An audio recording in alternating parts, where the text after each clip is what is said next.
جی مدثر نظر صاحب، ابھی جو پی سی بی کے چیئرمین ہیں انہوں نے 2 عہدے اور دونوں فل ٹائم عہدہ ہے. ایک پی سی بی کا چیئرمین بھی ہیں وہ، اور وزارت داخلہ کے وزیر ہیں، جو کہ انٹرنل تھریٹس بہت زیادہ پاکستان کو ہے. فل ٹائم جاب ہے سر. آپ سمجھتے ہیں کہ سر یہ 2 فل ٹائم جاب کوئی بھی شخص جس کا ایکسپیرینس کچھ بھی نہیں ہے وہ انصاف کر سکے گا ان دونوں عہدوں کے ساتھ؟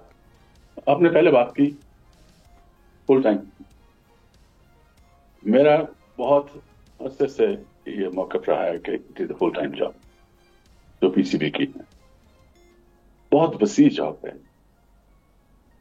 اور تو اسی وجہ سے آپ نے دیکھا ہوگا کہ جو بھی نیا چیئرمین آتا ہے وہ نعرہ بالکل ٹھیک لگاتا ہے.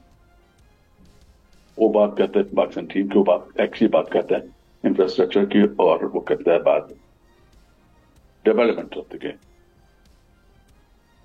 پھر جب وہ آ کے بیٹھنا شروع ہوتا ہے اور اس کو پھر جب پتہ لگتا ہے یہاں پہ تو بہت کام ہے، بہت مصیبت ہے، تو ان کے پاس پھر کو مصیبت ہو جاتی ہے، ان کو وہ سیدھا پھر پاکستان ٹیم کو پکڑ لیں.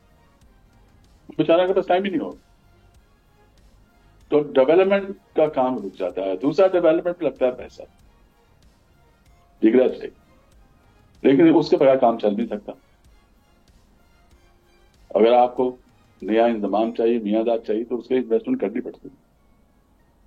اس کے لیے شہر جانا پڑتا ہے، لڑکے ڈھونڈنے پڑتے ہیں، جان مارنی پڑتی ہے، بہت کام ہے. سبسکرائب کریں اور بیل دبائیں تاکہ کوئی خبر رہ نہ جائے.